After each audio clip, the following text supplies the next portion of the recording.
सो hey guys, मैं कौन हूँ? मैं हूँ एक लुटेरा।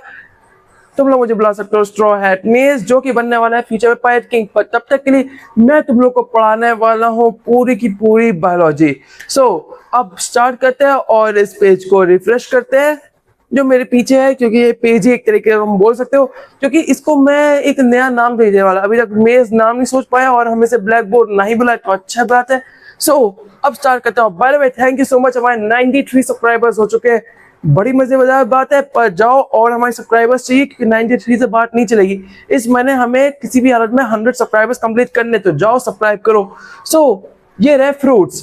फ्रूट्स क्या होते हैं? तो जब तुमने अभी तक जब भी पेड़ देखा हो, तो पेड़ में फ्रूट्स भी रहते हैं जो तुम लोग खा लेते हो मेनली, और फिर क्या कहते हो, बीजों को फेंक देते हो, और फिर कई साल बाद हो सकता है बीज अगर लकी हो तो फिर उग जाएंगे।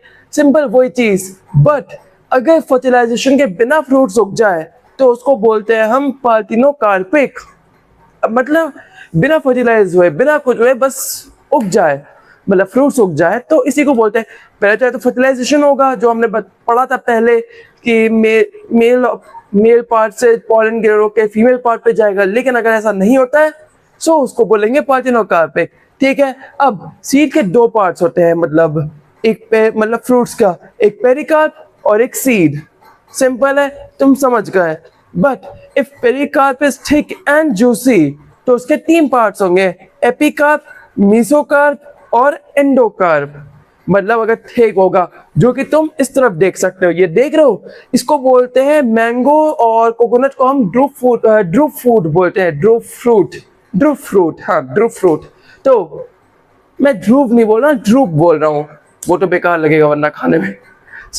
ड्रूप फ्रूट ये क्या होता है? ड्रूप फ्रूट होता है मैंगो एंड कोकोनट, ये दो। अब देखो यहाँ पे तुम्हें एपिकार्प दिख रहा होगा बाहर की तरफ, फिर मीजोकार्प और फिर एंडोकार्प, सीड। तो देख सकते हो ये एकदम वैसे ही, और बीच में तुम्हें सीड मिलेगा। बाय द वे, कोकोनट का व्हाइट पार्ट ही तुम उसको सीड भी बोल सकते हो, पर वहां पे सीड होता है।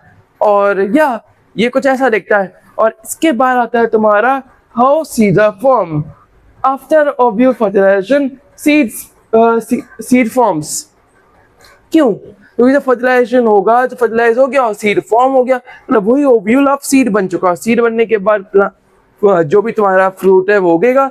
उसका वो सीड अगर कहीं इधर उधर चला जाता है, कोई चिड़िया ले जाती है, कोई कहीं इधर उधर फेंक देते हो तुम, तो हो सकता है कि वो फ्रूट उग जाए।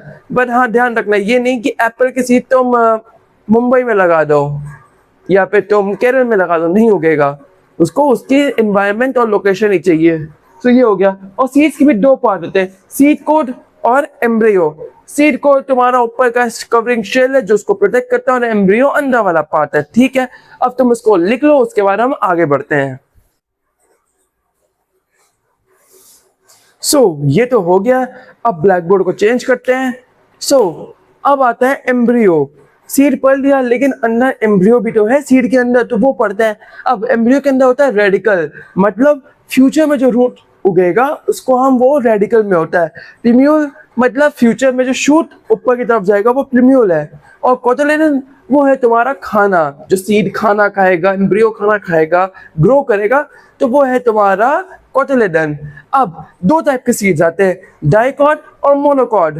ये तुम यहाँ पे देख सकते हो, डाइकॉट और मोनोकॉट सीड। ये ऊपर की तरफ डाइकॉट और मोनोकॉट सीड तुम्हें दिख रहा है, नीचे की तरफ कुछ और है, तो बाद में हम बात करेंगे, वो अगले लेक्चर के लिए। इस लेक्चर के लिए मैं इसको नहीं पढ़ाने वाला हूँ, क्योंकि ये अगले लेक्चर के लिए चीज है। पर ये जो है, ये है इस लेक्चर के लिए। Dicot seed P and grams, ये एग्जाम्पल में है। दो कोटिलेडन होते हैं, ठीक है, समझ गए, दो ऐसे जुड़े होंगे। टेस्टा मतलब आउटर सीड कोट। टेस्टा जो होगा वो मतलब जो सीड है उसका जो एक सीड है उसके ऊपर जो सीड कोट होगा वो होगा टेस्टा। फिर टेगमेन, ये इनर सीड कोट है, प्रोटेक्शन देनी पड़ रही है ना उसको, बस वो उसका हाइलम मतलब सीड मार्क। और उसके बाद micropyle small hole in the seed. ठीक है, मतलब एक जो कोटिलेडन होता है कुछ ऐसे तुम्हें दिखेगा, और वो दो बार में पीस ले लो या वो आराम से हट जाएगा। अगर तुम बीच में स्लाइस करोगे तो तुम्हें दिख भी जाएगा। फिर उसके बाद आता है तुम्हारा मोनोकॉट। मोनोकॉट से मैं पहले बताना चाहूंगा, डाइकॉट के ना जो दो कोटिलेडन्स है जो एक साथ ऐसे है, वो ही उसका फूड सोर्स का खाना है। फिर आता है मोनोकॉट, मेज या वीट। और ये जो मेज है MAIZE है, ना कि मेरे वाला मेज, यहाँ पे जो हम लोग सब लोग यूज करते हैं मेज, एक्सेप्ट लुसिफर, वो तो लुसिफर ही है, पर हम लोग मेज है, MEZE, मैजिकिन, MAZIKEN। ऐसे मैजिकिन एक डीमन कोई नाम है, पर चलो कोई नहीं, पर मेज।